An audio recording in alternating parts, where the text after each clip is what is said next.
اس لیے مسلمانوں پہلے نمبر پر وسیم رضوی وہ کوئی مسلمان نہیں ہے، وہ کوئی مومن نہیں ہے، بلکہ وہ کافر ہے، وہ مشرک ہے۔ اب سے پہلے بھی اس نے کوشش کی، سپریم کورٹ میں 26 آیتوں کو نکالنے کے لیے ریٹ پیٹیشن اس نے داخل کیا، حالانکہ سپریم کورٹ نے کہا کہ وسیم رضوی مانسک اعتبار سے تم بیمار ہو، اپنا علاج کراؤ، قرآن میں 26 آیتوں کو نکالنے کی بات کرتے ہو، اس کا ایک نقطہ بھی نہیں نکالا جا سکتا، اس لیے کہ وہ دنیا کے اندر کسی انسان کا قرآن نہیں ہے، بلکہ وہ اللہ تبارک و تعالیٰ کے طرف سے بھیجا ہوا قرآن۔ وسیم رضوی کی اس حرکت پر 50,000 روپے کا جرمانہ لگایا سپریم کورٹ نے، اور اس کا ساتھ کون کھڑا؟ وہ ایک لال بجکر صاحب ہے، غازی آباد ڈاسنا کے ایک مٹھ کے سنت جی جن کا نام نرسنگھانند جی ہے، وہ کھڑے ہیں، ان کو پتہ ہی نہیں کہ وہ کیا بولتے، وہ ان کے ساتھ کھڑے کہ وسیم بھائی میں آپ کے ساتھ کھڑا ہوں۔ یہ وسیم رضوی ابھی 4 روز پہلے اس نے یہ وصیت کی ہے کہ میں مروں تو میری لاش کو دفن مت کرنا، بلکہ میری لاش کو جلا دینا، بھسم کر دینا، اگنی دینا۔ یہ حرکت کس کی ہوتی؟ ایک مسلمان کی نہیں ہو سکتی، ایک مشرک کی ہوتی ہے، ایک کافر کی ہوتی۔ اس لیے نوجوانوں سب سے پہلے دماغ میں یہ بٹھائیے کہ وسیم رضوی، وسیم کی وجہ سے وہ مسلمان نہیں ہے، وہ کافر و مشرک ہے۔ اس کا عقیدہ شیعہ مکتب فکر کے اس فرقے سے ہے جس کا کفر واضح ہو چکا ہے، ورنہ شیعوں میں بہت سے وہ لوگ ہوتے ہیں جن کا عقیدہ اچھا بھی ہوتا ہے، جن کا عقیدہ اتنا تشددانہ نہیں ہوتا ہے جتنا کہ اس کا ہے۔ انہوں نے سب سے پہلے کیا الزام لگائے؟ نعوذ باللہ محمد علیہ السلام ڈھونگی تھے۔ وسیم رضوی کو بتاؤ کہ وسیم رضوی تم نے کہا محمد کے بارے میں کہ وہ ڈھونگی تھے، تمہارا اور نرسنگھانند جی کا اور تمہارے گرگوں کا، تمہارے خداؤں کا اور تمہارے بھگوانوں کا، تمہارے ایشوروں کا، تمہارے پرماتماؤں کا، تمہارے لیڈروں کا اور تمہارے منتریوں کا، سب کا جو خدا ہے، جو پرماتما ہے، جو اللہ ہے، وہ اللہ اپنے قرآن میں کہتا ہے وسیم رضوی جس ذات کے بارے میں آپ بولتے ہو کہ وہ ڈھونگی تھے، وہ جھوٹے تھے، اس کے بارے میں اللہ کیا کہتا ہے؟ وَإِنَّكَ لَعَلَىٰ خُلُقٍ عَظِيمٍ۔ ایک طرف اللہ کہتا ہے محمد کے بارے میں کہ prophet You are an exalted of a character، آپ دنیا کے اندر، آپ اس پوری برہمانڈ کے اندر بہترین اخلاق کے اس معیاری پائیدان پر ہے جس تک کوئی نہیں پہنچ سکتا۔ وسیم رضوی بھول گئے کون کہہ رہا ہے یہ؟ جس نے تم کو منی کے ناپاک قطرے سے پیدا کیا، جس نے تم کو 9 مہینے تک تمہارے گوشت اور خون کے لوتھڑے کو، ہڈیوں کو بنایا، گوشت بنایا، تمہاری خوبصورت ناک اور شکل دی، وہ اللہ کہتا ہے محمد کے بارے میں کہ وَإِنَّكَ لَعَلَىٰ خُلُقٍ عَظِيمٍ۔ اے محمد آپ بہترین اخلاق پر ہیں، آپ بہترین کردار والے ہیں، آپ بہترین اخلاق والے ہیں۔ وسیم رضوی تیری بات مانے یا تجھے پیدا کرنے والے خدا کی بات مانے؟ دنیا والوں یہ جھوٹا ہے، یہ کذاب ہے، یہ ملعون ہے، لعنہ اللہ علیہ الف الف مرات، ہزاروں مرتبہ اس کے اوپر اللہ کی لعنت برستی ہوگی، اس لیے کہ اس نے اس ذات اقدس کے اوپر تہمت لگائی جو پوری دنیا کے انسانوں کی مغفرت کے لیے کل قیامت میں حضرت ابراہیم گھٹنے کے بل لیٹے ہوئے ہوں گے اور کہہ رہے ہوں گے یا رب نفسی نفسی۔ اعلموا ان الدنیا دائرۃ ولذتها فانیہ وطاعتها باقیۃ وحاصلها فوت وآخرها موت۔ اخوانی بدن ضعیف ضعیف وسفر طویل طویل۔ اعلموا ان الدنیا یا ابن آدم یوم القیامہ يا رب نفسي نفسي ويقول إبراهيم خليل الله يا رب نفسي نفسي ويقول إسماعيل ذبيح الله يا رب نفسي نفسي ويقول موسى كليم الله يا رب نفسي نفسي ويقول عيسى روح الله يا رب نفسي نفسي ويقول نوح نجي الله يا رب نفسي نفسي ويقول داود خليفة الله يا رب نفسي نفسي ويقول سليمان صاحب المملكة يوم القيامة يا رب نفسي نفسي ويقول رسولنا ونبينا وهادينا وشفيعنا محمد صلی اللہ علیہ وسلم یوم القیامہ یا رب امتی یا رب امتی. تمام انبیاء کل قیامت میں یا رب نفسی نفسی کہہ رہے ہوں گے.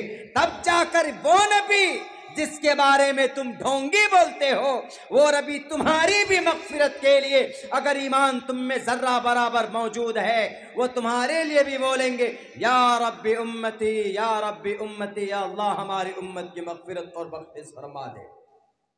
آج ان کو غلط بولتے ہو. کیا کہا اللہ نے؟ وَإِنَّكَ لَعَلَىٰ خُلُقٍ عَظِيمٍ، اور یہ کہا لَقَدْ كَانَ لَكُمْ فِي رَسُولِ اللَّهِ أُسْوَةٌ حَسَنَةٌ. اے دنیا کے انسانوں، محمد الرسول اللہ کی زندگی میں تمہیں خوبصورت اسوہ ملے گا. زندگی کیسے گزارنا ہے ایک راستہ ملے گا، ایک میتھڈ ملے گا، ایک سسٹم ملے گا. تمہیں کھانا کیسے کھانا ہے وہ طریقہ ملے گا. تمہیں سونا کب ہے، کیسے سونا ہے وہ طریقہ ملے گا محمد کی زندگی میں. اس لیے کہ we have indeed in the messenger of Allah a beautiful character. اللہ نے قرآن میں صاف لفظوں میں بیان کر دیا لَقَدْ كَانَ لَكُمْ فِي رَسُولِ اللَّهِ أُسْوَةٌ حَسَنَةٌ، تاکہ ایک ایک انسان کو زندگی گزارنے میں کوئی دقت اور کوئی پریشانی پیش نہ آئے. ڈھونگی کہتے ہو، مانسک اعتبار سے بیمار کہتے ہو. مانسک اعتبار سے بیمار تو یہ وسیم رضوی ہے، اس لیے کہ اس کو پتہ ہی نہیں کہ اس ذات اقدس کے بارے میں کیا بول رہا. مانسک اعتبار سے بیمار، جو مانسک اعتبار سے بیمار ہوگا وہ عدل و انصاف قائم نہیں کر پائے گا. جو مانسک اعتبار سے بیمار ہوگا عورت کو اس کا سمان نہیں دے پائے گا. جو مانسک اعتبار سے بیمار ہوگا وہ پڑوسی کے حق حقوق کو کبھی بیان نہیں کرے گا. جو مانسک اعتبار سے بیمار ہوگا وہ تو پاگل ہوگا. آپ نے دیکھا ہوگا کہ بہت سارے پاگل ہوتے ہیں جو علاقے میں پھرتے ہیں، سڑکوں میں پھرتے ہیں، کہیں پر بھی سو جاتے ہیں، کہیں پر بھی کھاتے ہیں، جو مانسک اعتبار سے یعنی جو ہاف مائنڈ ہوتا ہے. لیکن محمد رسول اللہ کے کتنے خوبصورت خوبصورت پیغامات ہیں، صرف قرآن میں نہیں، دنیا کی تمام دھرم گرنتھوں میں. نبی پاک علیہ السلام مانسک اعتبار سے بیمار ہوتے تو اللہ تبارک و تعالیٰ نہیں کہتا وَالضُّحَىٰ تأمرون بالمعروف وتنهون عن المنكر وتؤمنون بالله. وقال الله تبارك وتعالى إن الله لا يغير ما بقوم حتى يغيروا ما بأنفسهم وإذا أراد الله بقوم سوءا فلا مرد له وما لهم من دونه من وال. قال النبي صلى الله عليه وسلم أنا خاتم النبيين لا نبي بعدي. وقال النبي صلى الله عليه وسلم من كذب علي متعمدا فليتبوأ مقعده من النار. وقال النبي صلى الله عليه وسلم كفى بالمرء كذبا أن يحدث بكل ما سمع. وقال النبي صلى الله عليه وسلم لا يرحم الله من لا يرحم الناس. وقال النبي صلى الله عليه وسلم من رأى منكم منكرا فليغيره بيده فإن لم يستطع فبلسانه فإن لم يستطع فبقلبه وذلك ضعف الإيمان. رواه المسلم أو كما قال النبي عليه الصلاة والسلام. Praise be to Allah, peace and blessings on the Prophet. of Allah subhanahu wa ta'ala, his descendants and all of his companions. I seek refuge in Allah from Satan, the rejected and accursed. O my God, O my Lord, expand me my praise, ease my task for me. Remove the impediment from my speech so they may understand what I say. Namo Brahmane Namaste Vayo Tamev Pratiksham Brahmasi Vasudeva Sutam Devam Kansachanuramardanam Devaki Paramanandam Krishnam Vande Jagat Guruma. Dharm Kshetre Kurukshetre Samveta Yutsava Mamaka Pandava Shaikim Kuruvat Sanjaya Eva Muktavarjuna Sankhyo Rathopastu Pavavishat Visrajya Sharam Chapam Shokasam Vignamansa Kutastuva Kashmalidam Vishmo Samupastitam Anarya Jushtam Kirti Karmajuna Anarya Jushtam Swargyam Kirti Karmajuna Kilebiyam Masmagamaha Parthanaitatvayyupadyate Shudram Hirday Daur Palyam Matraman Pitraman Charyaman Purusho Vaida Drishtiputam Vastraputam Vadedvacham Satyaputam Vadedvatam Jalam Pubhe Om Shanno Varuna Shanno Mitra Sham Varuna Shanno Bhavat Varyama Shanna Brahma Shanno Brihaspati Namo Brahmane Namaste Vayo Tameva Pratiksham Brahmasi Namo Brahmane Namaste Vayo. Om Shanti Om Shanti Om Shanti. Sadr Jalsa معزز حضرات علماء کرام، غیور مسلمانوں اور دور تشریف فرما ہماری سماج کی ماں اور بہنوں اور ہمارے نوجوان ساتھیوں، میں نے آپ لوگوں کے سامنے قرآن کریم کی آیت تلاوت کی جس کا تعلق عموماً آخری نبی محمد الرسول اللہ صلی اللہ علیہ وسلم کی ذات اقدس سے۔ اس کے بعد کچھ احادیث میں نے آپ کے سامنے پیش کی ہے، مختلف باتیں ان احادیث میں کہی گئی ہے، مگر خصوصاً اللہ کے نبی علیہ الصلاۃ والسلام کی اوصاف و کمالات اور صفات بیان کیے گئے ہیں۔ اس کے بعد میں نے آپ کے سامنے انگریزی زبان میں دیوان جرمنی اولڈ ٹیسٹامنٹ کے حوالے سے میں نے کچھ لائن اور کچھ ٹرانسلیشن آپ کے سامنے اور دعائیں اللہ سے ہم نے کی، اور اس کے بعد پھر تقریباً ہم نے 5 سے 10 منتر اور شلوک پڑھے۔ ان تمام منتروں کا، شلوک کا سنسکرت زبان میں ہے، لیکن 2 کتاب سے میں نے پڑھے۔ ایک ستیارتھ پرکاش پنڈت دیانند سرسوتی جی کی ہے، ان کی کتاب سے میں نے 5-6 منتر و شلوک آپ کے سامنے پیش کیے۔ اس سے پہلے میں نے گیتا شریمد بھگوت گیتا کے سب سے پہلے ادھیائے کا پہلا، دوسرا، تیسرا اور چوتھا منتر آپ کے سامنے میں نے رکھا۔ ان کا تعلق بھی آخری نبی محمد رسول اللہ سے ہے، تو انہیں قرآن کی آیت، احادیث مبارکہ اور ہمارے برادران وطن، ہمارے ہندو بھائیوں کی کتابوں کے منتر آپ کے سامنے میں نے پڑھے۔ انشاءاللہ انہی کے اوپر بات چیت ہوگی۔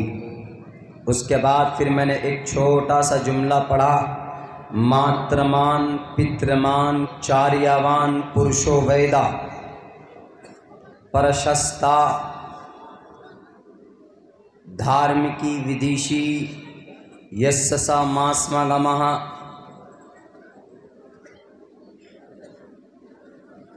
سنسکرت کے الفاظ ہیں، لیکن میں بتاؤں گا کہ ہمارے آج کے جو جنریشن، جو ہماری نئی نسل نوجوان ہیں، ان کی اصلاح کیسے کی جاتی ہے۔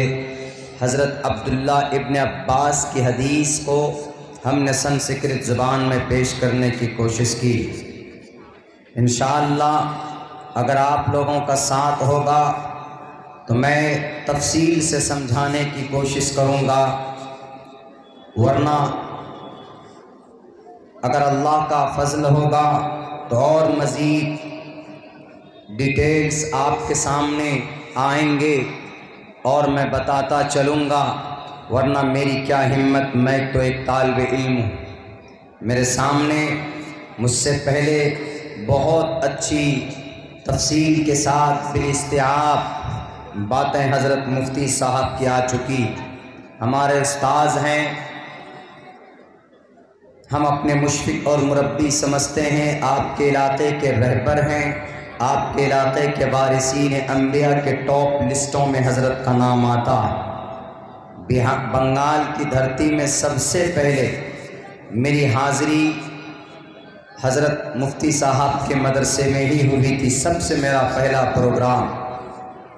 اصل تو یہ لوگ ہیں، مسائل کی بڑی بڑی باتیں آپ لوگوں کے سامنے آپ لوگوں کو سمجھانے کی کوشش کرتے ہیں۔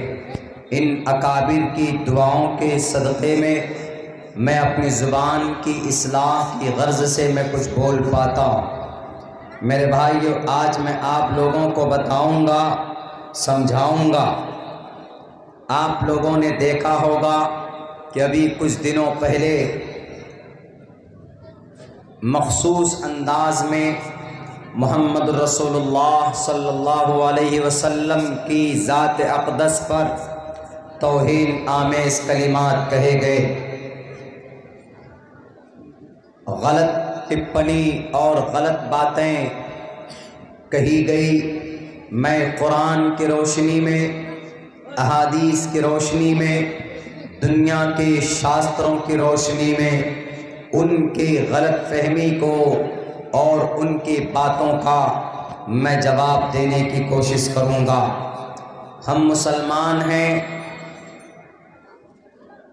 ہم مکلف ہیں اللہ کے حکم کے، اللہ کے فرمان کے مطابق ہماری زندگی گزرنی چاہیے، اور ہمارا رول ماڈل، ہمارا گائیڈر اور ہمارا رہنما آخری نبی محمد رسول اللہ صلی اللہ علیہ وسلم۔ مگر کچھ باطل طاقتوں نے مل کر ایک فسادی انسان کو کھڑا کیا اور ان کو کہا کہ تم بولو، تم آخری نبی محمد کی شان میں اناپ شناپ بکو،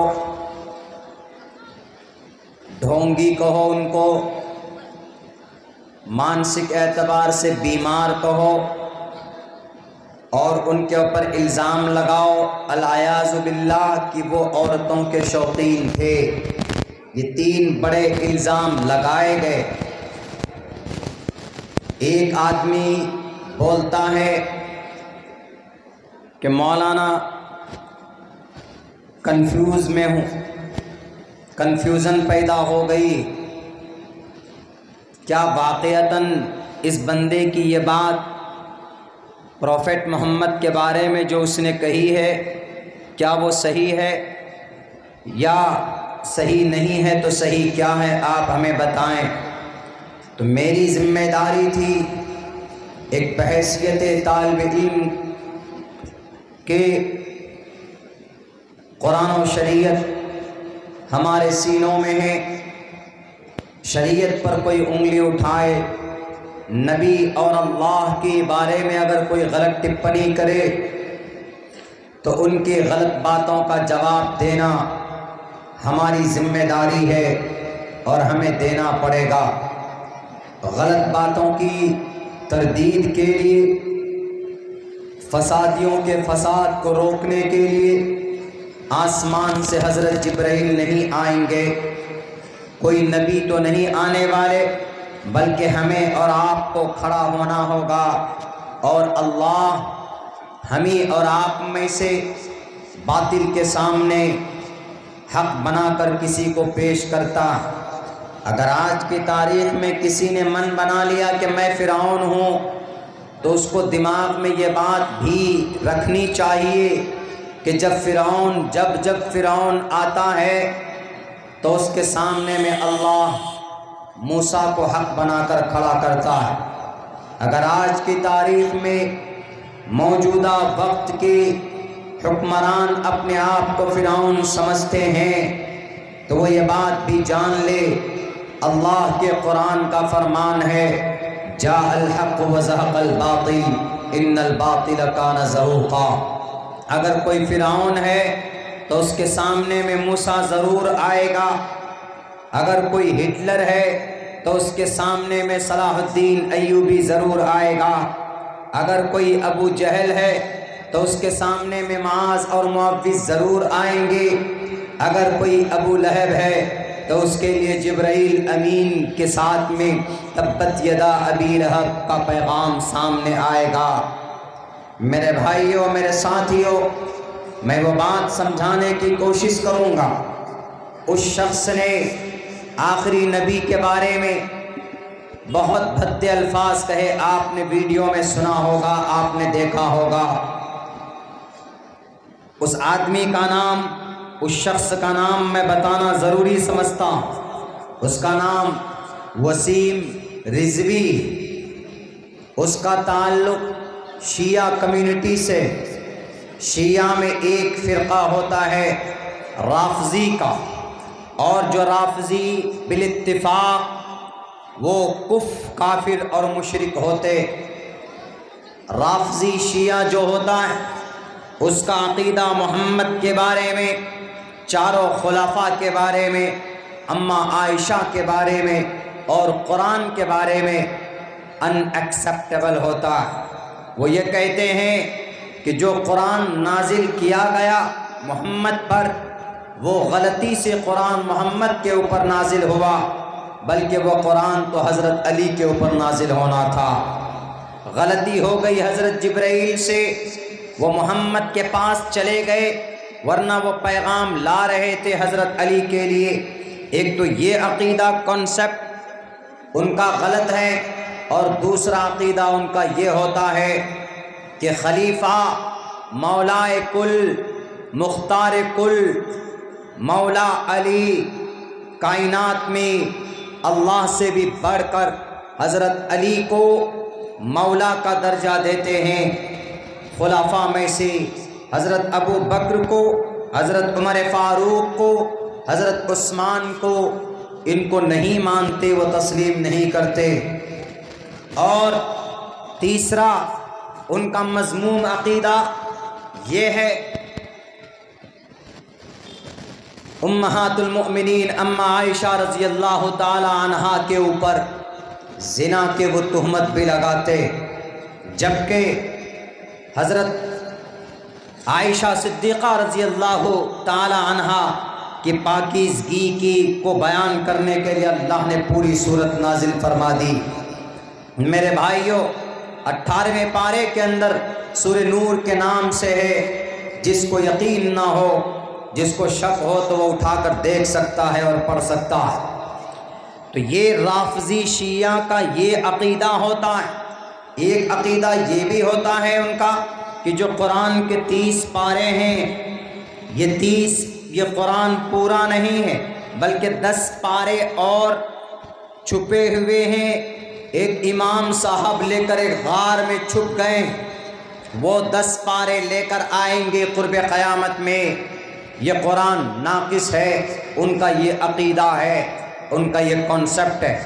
یہ عقائد کہ یہ قرآن ناقص، یہ بھی قرآن و شریعت کے خلاف عقیدہ۔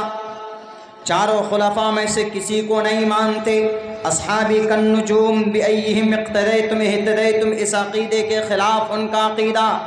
اما عائشہ کے اوپر زنا کے تہمت لگاتے، ان کا یہ عقیدہ قرآن و